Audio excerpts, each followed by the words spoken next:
하루 20분 성경 읽기 유진 피터슨의 메시지 성경. 오늘은 사사기 10장부터 시작합니다. 사사기 10장. 아비멜렉의 뒤를 이어 도도의 손자요 부하의 아들인 돌라가 일어났다. 돌라는 위기에 잘 대처하여 이스라엘을 구원했다. 그는 이사갈 사람으로 에브라임 산지 3일에 살면서 23년 동안 이스라엘의 사사로 있었다. 그는 죽어서 3일에 묻혔다. 돌라 다음으로 길르앗 사람 야일이 지도자가 되었다. 야일은 22년 동안 이스라엘의 사사로 있었다. 그에게 아들 30명이 있었는데 그들은 나귀 30마리를 타면서 길르앗에 성읍 30개를 두었다. 그 성읍들은 오늘까지 야일의 마을이라고 불린다. 야일은 죽어서 가몬에 묻혔다. 그 후에 이스라엘 백성이 또다시 하나님 보시기에 악을 행했다. 그들은 바알 신들과 아스타롯 여신들 곧 아람과 시돈과 모압의 신들, 암몬 사람과 블레셋 사람의 신들을 섬겼다. 그들은 금세 하나님을 버리고 떠나버렸다. 더 이상 그분을 섬기지 않았다. 그러므로 하나님께서 불같은 진노를 터뜨리셔서 이스라엘을 블레셋 사람과 암몬 사람에게 넘기셨다. 그들은 그 해부터 이스라엘 백성을 무참히 괴롭히고 학대했다. 그들은 요단강 동쪽 길르앗 아모리 사람 땅에 사는 이스라엘 온 백성을 18년 동안 지배했다. 그러다가 암몬 사람이 요단강을 건너서 유다와 베냐민과 에브라임에까지 쳐들어왔다. 이스라엘은 위태로운 지경에 이르렀다. 이스라엘 백성은 하나님께 도와달라고 부르짖었다. 저희가 하나님께 죄를 지었습니다. 저희가 하나님을 떠나 바알 신들을 섬겼습니다. 하나님께서 이스라엘 백성에게 대답하셨다. 이집트, 아모리, 암몬, 블레셋, 시돈 사람이 아말렉과 미디안까지 너희를 압제할 때에 너희가 내게 도와달라고 부르짖어서 내가 그들 손에서 너희를 구원했다. 그런데도 너희는 나를 떠나 반역하고 다른 신들을 섬겼다. 이제 나는 더 이상 너희를 구원하지 않겠다. 어디 너희가 택한 그 신들에게 도와달라고 부르짖어 보아라. 그 신들의 도움으로 너희가 처한 곤경에서 벗어나 보아라. 그러자 이스라엘 백성이 하나님께 아뢰었다. 저희가 죄를 지었습니다. 무엇이든 주님 보시기에 좋을 대로 행하십시오. 하지만 부디 저희를 여기서 벗어나게 해주십시오.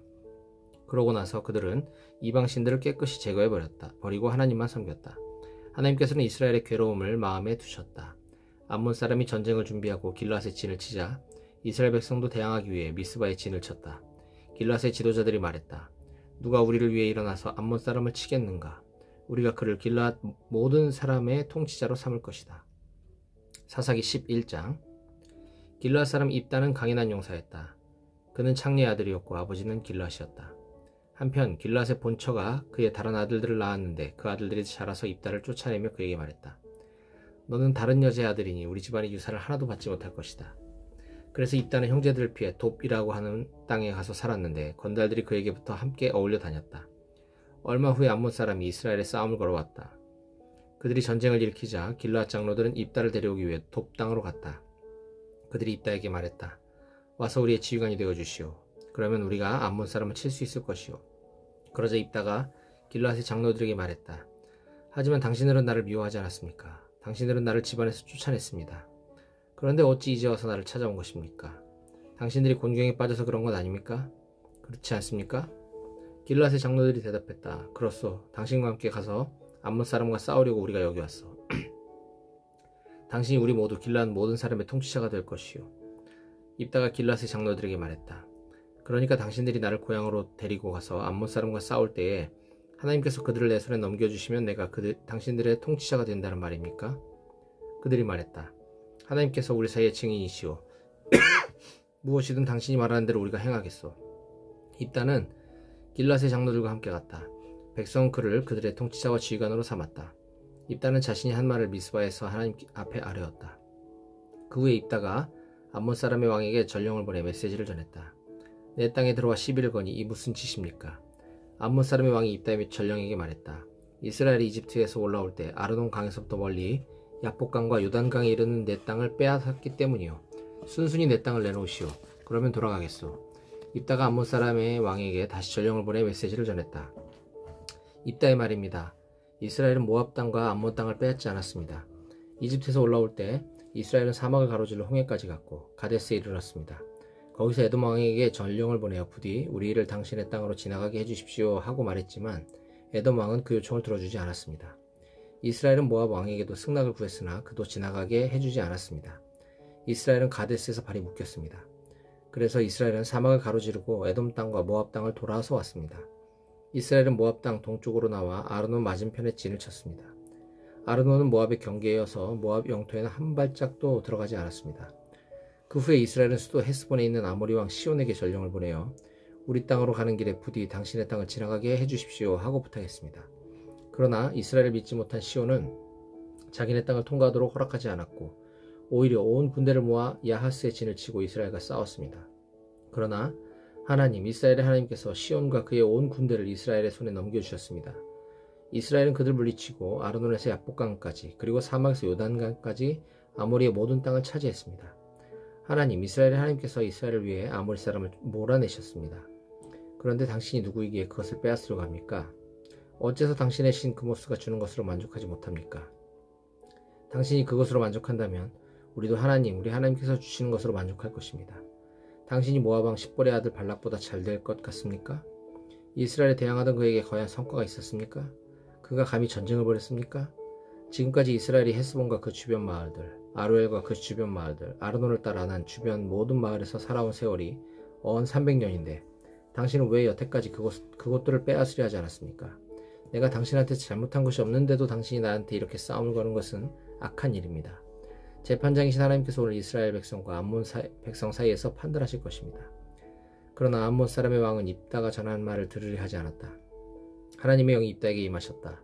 입다가 길르앗과 므낫세를 가로지르고 길르앗의 미스바를 지나 거기서 암몬 사람에게 접근했다. 입다가 하나님 앞에 서원했다. 주께서 제게 확실한 승리를 주셔서 암몬 사람을 이기게 하시면 제가 무사히 돌아올 때에 제 진문에서 저를 맞으러 나오는 것을 하나님께 드리겠습니다. 그것이 무엇이 되든 상관없습니다. 그것을 희생번제로 바치겠습니다. 입다가 나서서 암몬 사람과 싸웠다. 하나님께서 암몬 사람을 그의 손에 넘겨주셨다.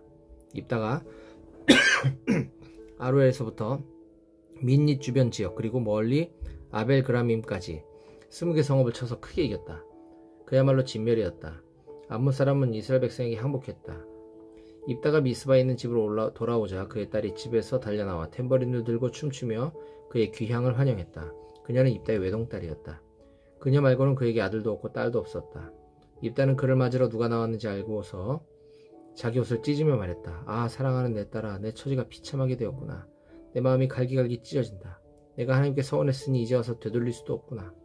딸이 말했다. 사랑하는 아버지, 하나님께 서원하셨으면 아버지가 서원하신 대로 행하십시오. 하나님께서는 그분의 일을 행하심으로 원수 암몬에게서 아버지를 구원하지 않으셨습니까? 딸이 아버지에게 말했다. 하지만 제게 한 가지만 허락해 주십시오. 저는 영영 결혼하지 못할 테니 제게 2달만 주셔서 친한 친구들과 함께 산속으로 들어가 처녀로 죽는 제 처지를 슬퍼하게 해주십시오. 그래, 그렇게 하거라. 입다는 2달 동안 말미를 주어 딸을 떠나보냈다. 딸은 친한 친구들과 함께 산속으로 들어가서 자기가 영영 결혼하지 못하고 처녀로 죽는 것을 슬퍼했다. 2달이 지나 딸은 아버지에게 돌아왔다. 그는 자신이 서원한 대로 딸에게 행했다. 그 딸은 한 번도 남자와 잠자리를 같이 한 적이 없었다. 이후 이스라엘에는 해마다 나흘 동안 이스라엘의 젊은 여자들이 나가서 길르앗 사람 입다의 딸을 애도하는 풍습이 생겼다. 사사기 12장. 에브라임 사람들이 군대를 소집하여 사본으로 건너와서 입다에게 말했다. 당신은 암몬 사람과 싸우러 가면서 어찌하여 우리에게 함께 가자고 하지 않았소? 우리가 당신과 당신의 집을 불살라버리겠소. 입다가 말했다. 나와 내 백성은 암몬 사람과 협상하느라 정신이 없었습니다. 게다가 여러분께 도움을 청했지만 여러분이 나를 무시했습니다. 여러분이 오지 않아 나는 혼자 목숨 걸고 암몬 사람과 맞서 싸웠습니다. 하나님께서 그들을 내게 넘겨주셨습니다. 그런데 여러분은 어찌하여 오늘 여기 나타났습니까? 나와 싸우고 싶어 안달이 난 겁니까? 입다는 자신의 길르앗 군대를 모아 에브라임과 싸웠다. 길르앗 사람들은 에브라임을 맹렬히 공격했다. 그들은 길르앗 사람은 호뇰하에 지나지 않으며 에브라임과 므낫세에게 버림받은 자들이다 라는 말을 들어왔다. 길르앗은 에브라임으로 건너가는 요단강 여울목을 장악했다. 도망치는 에브라임 사람이 강을 건너가겠다고 하면 길르앗 사람들은 에브라임 사람이냐 하고 물었다. 그가 아니다 라고 하면 그들은 쉬볼렛이라고 말해보라고 했다. 하지만 에브라임 사람은 언제나 시볼렛이라고 하여 제대로 발음하지 못했다. 그러면 그들은 그를 잡아다가 거기 요단강 여울목에서 죽였다. 그 일로 에브라임의 42개의 부대가 죽임을 당했다. 입다는 6년 동안 이스라엘의 사사로 있었다. 길르앗 사람 입다는 죽어서 그의 성읍 길르앗의 미스바에 묻혔다. 입다의 뒤를 이어 베들레헴의 입산이 이스라엘의 사사가 되었다. 그는 아들과 딸이 각각 30명씩 있었는데 딸들을 다른 가문으로 시집 보냈고 며느리들도 다른 가문에서 얻었다. 그는 7년 동안 이스라엘의 사사로 있었다. 입산은 죽어서 베들레헴에 묻혔다. 입산 후에 스불론 사람 엘론이 이스라엘 사사가 되어 10년 동안 다스렸다. 스불론 사람 엘론은 죽어서 스불론 땅 아얄론에 묻혔다. 엘론 후에 비라돈 사람 힐렐의 아들 압돈이 이스라엘의 사사가 되었다. 그는 아들 40명과 손자 30명이 있었는데 그들은 나귀 70마리를 탔다. 그는 8년 동안 이스라엘의 사사로 있었다. 비라돈 사람 힐렐의 아들 압돈은 죽어서 아말렉 사람의 산지에 있는 에브라임 땅 비라돈에 묻혔다. 사사기 13장. 그 후에 이스라엘 백성이 또다시 하나님 보시기에 악을 행했다. 하나님께서 40년 동안 그들을 블레셋 사람의 지배를 받게 하셨다. 그때 소라 땅의 단지파 출신의 마노아라는 사람이 있었다. 그의 아내는 임신하지 못하여 자녀가 없었다. 하나님의 천사가 그녀에게 나타나 말했다. 내가 임신하지 못하여 자녀가 없다는 것을 내가 안다. 그러나 이제 내가 임신하여 아들을 낳을 것이다. 그러니 아주 조심해야 한다. 포도주나 맥주를 마시지 말고 부정한 것은 어떤 것도 먹지 마라. 실제로 너는 이제 바로 임신하여 아들을 품게 될 것이다. 그의 머리에 면도칼을 대서는 안 된다. 그 아이는 태어나는 순간부터 하나님의 나시린이 될 것이다. 그가 블레셋의 앞제에서 이스라엘을 구원하는 일을 시작할 것이다. 여인은 남편에게 가서 말했다. 하나님의 사람이 내게 왔는데 두려움에서도 영광이 감도는 것이 꼭 하나님의 천사 같았어요. 미처 그분이 어디서 왔는지 묻지 못했는데 그분도 내게 이름을 말해주지 않았어요. 하지만 그분이 이런 말을 했어요. 내가 임신하여 아들을 낳을 것이다. 포도주나 맥주를 마시지 말고 부정한 것은 어떤 것도 먹지 마라. 그 아이는 태어나는 순간부터 죽는 날까지 하나님의 나시린이 될 것이다. 마노아가 하나님께 기도했다. 주님, 우리에게 보내신 하나님의 사람을 다시 보내주셔서 앞으로 태어날 이 아이를 어떻게 길러야 할지 우리에게 가르쳐 주십시오. 하나님께서 마노아의 말을 들으셨다. 하나님의 천사가 그 여인에게 다시 왔다. 여인은 밭에 앉아 있었고 남편 마노아는 그곳에 함께 있지 않았다. 그녀가 벌떡 일어나 남편에게 달려가서 말했다. 다시 왔어요. 그날 내게 왔던 그분 말이에요. 마노아가 일어나 아내를 따라 그 사람에게로 갔다. 그리고 그에게 말했다. 당신이 제 아내에게 말씀하신 그분입니까? 그가 말했다. 그렇다. 마노아가 말했다. 그렇군요. 당신이 말씀하신 대로 이루어질 때에 이 아이에 대해 또 이 아이가 할 일에 대해 우리에게 해줄 말씀이 무엇입니까? 하나님의 천사가 마노아에게 말했다. 내가 여인에게 일러준 모든 말을 명심하여라. 포도나무에서 난 것은 아무것도 먹지 마라. 포도주나 맥주를 마시지 말고 부정한 음식은 어떤 것도 먹지 마라. 그녀는 내가 명령한 것을 모두 지켜야 한다. 마노아가 하나님의 천사에게 말했다. 조금만 더 우리와 함께 계십시오. 당신을 위해 새끼 염소 한 마리를 잡아 올리겠습니다. 하나님의 천사가 마노아에게 말했다. 좀 더 머무를 수야 있겠지만 너의 음식을 먹진 않을 것이다. 그러나 하나님을 위해서 번제물을 준비하여 바치고 싶거든 어서 바쳐라. 마노아는 자기가 하나님의 천사에게 말하고 있는 줄은 꿈에도 몰랐다. 그래서 마노아가 하나님의 천사에게 물었다. 당신의 이름이 무엇입니까? 당신의 말씀이 이루어질 때에 우리가 당신을 높이고 싶습니다. 하나님의 천사가 말했다. 어찌하여 내 이름을 묻느냐? 너무 놀라워서 내가 이해하지 못할 것이다. 마노아는 새끼 염소 한 마리와 곡식 제물을 가져다가 놀라운 일을 행하시는 하나님 바위 제단 위에서 제물로 바쳤다. 제단에서 하늘로 불꽃이 솟아오르면서 하나님의 천사도 제단 불꽃을 타고 올라갔다.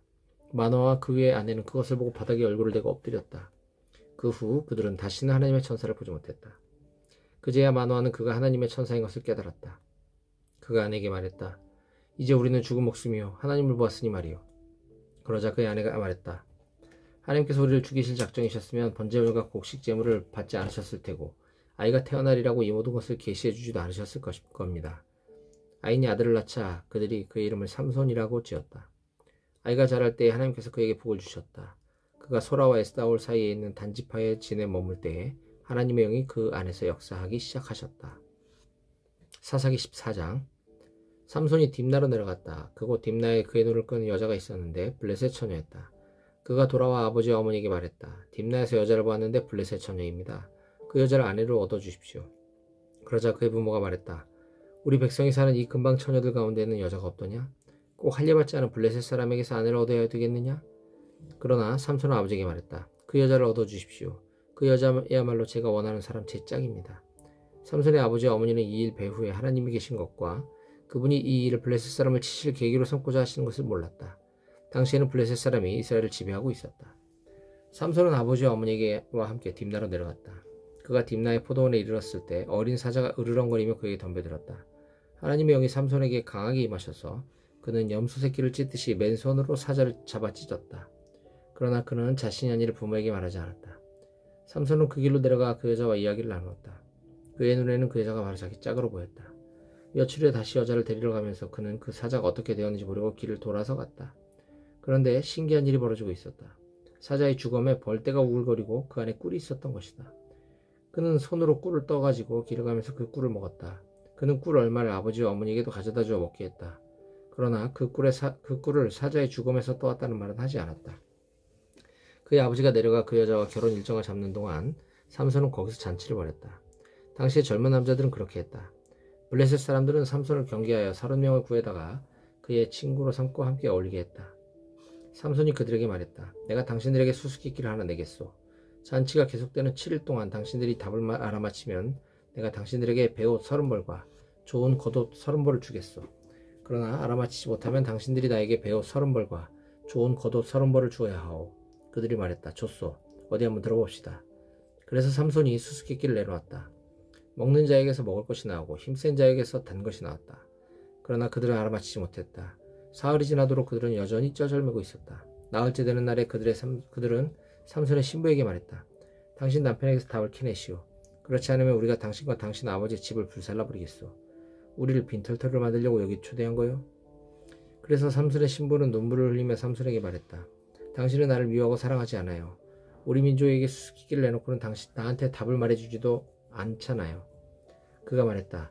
내 부모한테도 말하지 않았는데 어떻게 그대에게 말할 수 있겠소. 그러나 그녀는 잔치하는 7일 내내 울음을 그치지 않았다.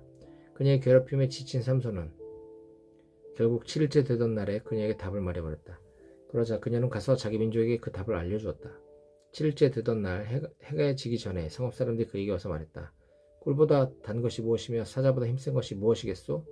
그러자 삼손이 말했다. 당신들이 내 여자에게서 캐내지 않았다면 내 수수께끼를 알아맞히지 못했을 것이요. 그때 하나님의 영이 삼손에게 강하게 임하셨다. 그는 아스글론에 내려가서 그곳 사람 30명을 죽이고 그들의 옷을 벗겨 수수께끼를 푼 사람들에게 주었다. 그는 화가 머리끝까지 나서 성큼성큼 걸어나가 자기 아버지 집으로 가버렸다. 삼손의 신부는 그의 결혼식에서 신랑 들러리를 썼던 사람의 아내가 되었다. 사사기 15장. 얼마 후 밀을 추수할 때에 삼손은 새끼 염소 한 마리를 가지고 자기 신부를 찾아갔다. 그가 말했다. 내 아내를 보아야겠어. 아내의 침실을 알려주시오. 그러나 여자의 아버지가 그를 드리려고 하지 않았다. 그가 말했다. 나는 지금쯤이면 자네가 내 딸을 지독히 미워하리라 생각해서 그 아이를 신랑 들러리로 온 사람에게 주었네. 하지만 그 밑에 여동생이 더 이쁘니 그 애를 아내로 하지 어떻겠는가? 삼손이 말했다. 더는 못 참겠어. 이번엔 내가 블레셋 사람들을 쳐부숴도 내 잘못이 아니오. 삼손은 나가서 여우 300마리를 잡았다. 그리고 한 쌍씩 꼬리를 서로 묶고 꼬리 사이에 횃불을 달았다. 그러고는 여우를 블레셋 사람의 무르익은 곡식밭에 풀어놓았다. 모든 것이 불타버렸다. 베어놓은 곡식당과 아직 배지 않은 곡식, 포도원과 올리브 과수원까지 불타버렸다. 블레셋 사람이 말했다. 이게 누구의 짓이냐? 그들은 딥낫 사람의 사위 삼손이 그의 장인인 신부를 빼앗아 신랑 들러리에게 준 것을 알고 이렇게 했다는 말을 들었다. 블레셋 사람들이 올라가서 그 여자와 아버지를 둘 다 불살라 죽였다. 그러자 삼손이 말했다. 너희가 이런 식이라면 맹세코 나도 너에게 똑같이 대갚아주겠다. 그러기 전에는 가만히 있지 않을 것이다. 그 말이 끝나자마자 삼손은 닥치는 대로 그들을 마구 찢어 죽였다. 엄청난 살육이었다. 그 후에 그는 에단 바위의 동굴로 내려가 그곳에 머물렀다. 블레셋 사람이 나와서 유다의 진을 치고 레히, 턱뼈를 공격하려고 했다. 유다 사람들이 무엇 때문에 우리를 치러 올라온 것이요 하고 묻자 그들은 우리는 삼손을 잡으러 왔어. 삼손이 우리에게 행한 대로 우리도 대갚아 주려고 그를 쫓고 있는 것이요 하고 말했다. 유다 사람 세개 부대가 에단바위 동굴로 내려가 삼손에게 말했다. 블레셋 사람이 이미 우리를 괴롭히고 우리 위에 군림하고 있는 것을 당신도 잘 알지 않소. 그런데도 당신이 사태를 더 악화시키고 있으니 어찌된 일이오. 그가 말했다. 안갚음을 한 것이요. 그들이 내게 한 대로 내가 대갚아준 것뿐이요. 그들이 말했다. 어쨌든 우리는 당신을 묶어 블레셋 사람에게 넘겨주려고 여기로 내려왔소. 삼손이 말했다. 나를 해치지 않겠다고만 약속하시오. 그들이 말했다. 약속하오. 우리는 그저 당신을 묶어 그들에게 넘겨줄 뿐 당신을 죽일 생각은 전혀 없어. 우리를 믿으시오. 곧이어 그들은 새 밧줄로 그를 묶어 바위에서 이끌고 올라갔다. 삼손이 레이에 다다르자 블레셋 사람이 승리의 함성을 지르며 그를 맞이했다. 그때 하나님의 영이 큰 능력으로 그에게 임하셨다. 그의 팔뚝위에 밧줄이 마치 삼이 불에 타듯 떨어져 나가고 그의 손에서 끈이 벗겨졌다. 삼손은 마침 거기에 죽은 지 얼마 안 된 나귀의 턱뼈가 있는 것을 보고는 손을 뻗어 집어들고 그것으로 블레셋 사람들을 모조리 죽였다. 그러고 나서 말했다. 나귀의 턱뼈로 그들의 나귀 더미로 만들어버렸다. 나귀의 턱뼈로. 부대를 모조리 다 죽여버렸다. 이렇게 외치고 나서 삼손은 턱뼈를 던져버렸다. 그는 그곳을 라맛 레히 턱뼈 언덕이라고 불렀다. 삼손은 갑자기 목이 몹시 말랐다. 그는 하나님께 부르짖었다. 주께서 주님의 종에게 이 큰 승리를 주셨습니다. 그런데 이제 저를 목말라 죽게 하셔서 저 할례 받지 못한 자들의 손에 넘기시렵니까? 그러자 하나님께서 레히의 오목한 바위를 터뜨리셨다. 그곳에서 물이 솟아나와 삼손은 그 물을 마시고 기운을 되찾았다. 그가 다시 살아났다. 그래서 그곳을 엔학골에 부르짖는 자의 샘이라고 불렀다. 그 샘은 오늘까지 레히에 그대로 있다. 삼손은 블레셋 사람이 다스리던 시대에 20년 동안 이스라엘의 사사로 있었다.